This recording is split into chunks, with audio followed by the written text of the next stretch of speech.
morning, guys. This is Mitch with SC Weather. Hope y'all are doing all right this morning. It's very early, but some things have definitely been unfolding. We got a hint of it last night, but it looks like we could have Sally that will form in the Gulf, and I do think it has the potential to be a hurricane. So, before we get going to this video, as usual, if you're watching this and you're a new viewer or a viewer who always has watched my videos that hasn't subscribed, I do ask that y'all subscribe. It would mean the world to me, so much appreciated if you do hit that subscribe button.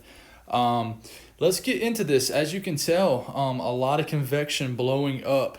The center is right around probably there at the tip of Florida, but it has that look to it. It's starting to get its act together, and I think once it gets on the western side of Florida, it will be a named storm, which would be Sally more than likely. But check it out, National Hurricane Center, Cone.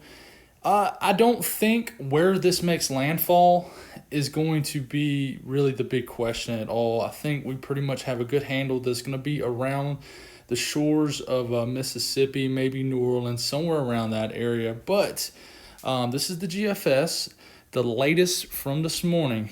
It has it where it's at, but then come overnight tonight into Sunday, it has it getting into the Gulf of Mexico, and we know how warm the Gulf of Mexico is, guys, and we know how quick things can explode and how quick things could escalate here when previously we may not think it would. But we know the history here, so we get into Sunday morning. It continues to track, let's say, west-northwest, as it looks like it's inevitably going to hit the Gulf states, right? So it's strengthening. The GFS has woke up aggressive this morning for sure, and it looks like it's going to develop this thing into a hurricane. It's already a tropical storm at this point.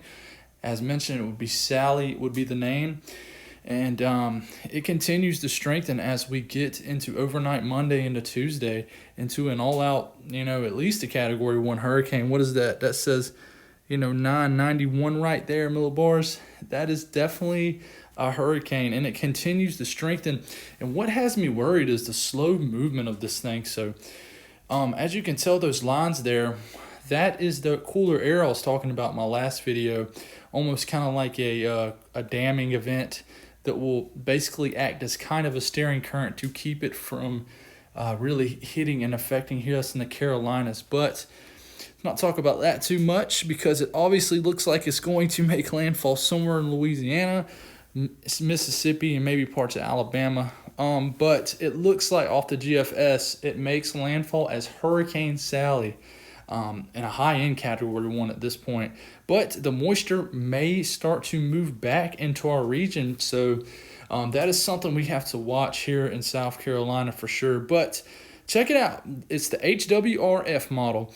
This model gets some shade thrown at it. It doesn't get a lot of respect, but it earned a lot more people's respect with Hurricane Laura because it actually ended up being kind of correct. So check it out. It has it strengthening tomorrow evening. And really it's kind of in line with the GFS. It's a little bit stronger and it's a little bit more north. But as mentioned, check it out. It's strengthening. But I really think rainfall may end up being a major deal with this. Maybe not so much wind, but rainfall, and that's just due to the slow movement of this thing. But that's at 979 millibars, and it's really deepening and getting stronger here. And, it has it pretty much making landfall in Mississippi. Actually, a lot of models have it making landfall in that little area of shore from Mississippi. So we need to watch out. That would make it probably, and this is the HMON model. So it's another hurricane model. It has it a little bit stronger than the other one, and pretty much in the same kind of location. I won't run the whole entire run for that, but it's telling us, it's giving us a hint that this thing could really become a hurricane. She could become a hurricane. So this is the Euro where I got the circled. That's where our storm is initiating. It's showing it is overnight tonight into Sunday. So has it tracking into the northeast Gulf of Mexico. What I'm noticing with Euro, with the Euro model is it's keeping it a little bit weaker. It's just keeping it pretty much a tropical storm as it tracks.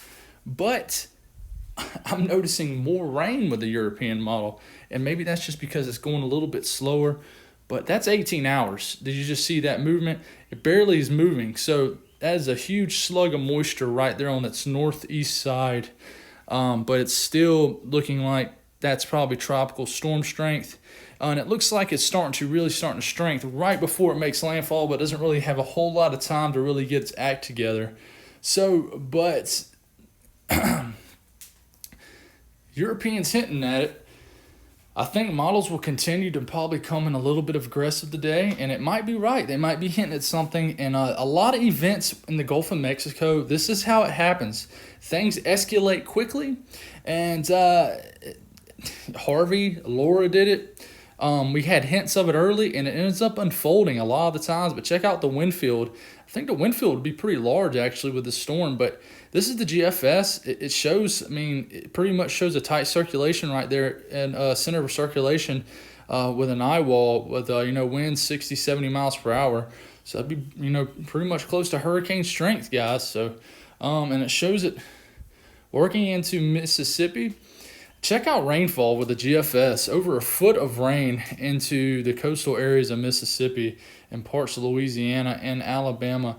That's significant rain, guys, and that's just, like I've said, due to the very slow movement of the storm. But look at European model, who's kept the storm a little bit weaker, dumping over 2 feet of rain, close to 3 feet of rain, in parts of Louisiana, the Barrier Islands, and things like that. And here's a broader view of it. Man, that is a massive slug of moisture that will cause pretty bad flooding. So we need to watch this aspect of the storm, which I will ultimately think will end up being the worst part of it, to be honest, unless this thing really, really strengthens. And you know what? I'm going to sit here and tell you it's not out of the realm of possibility. This thing gets even stronger. The Gulf of Mexico can do some wild things, and models definitely have a hard time latching onto it until, just a couple days out. So here's the model intensity guidance. A lot of them hinting at that Category 1 threshold. So we're going to watch this. Thought I'd give you an update. I'm going to keep y'all updated on the storm throughout the whole time, just like Hurricane Laura. Subscribe if you haven't. More importantly, y'all have a blessed day and just an awesome Saturday.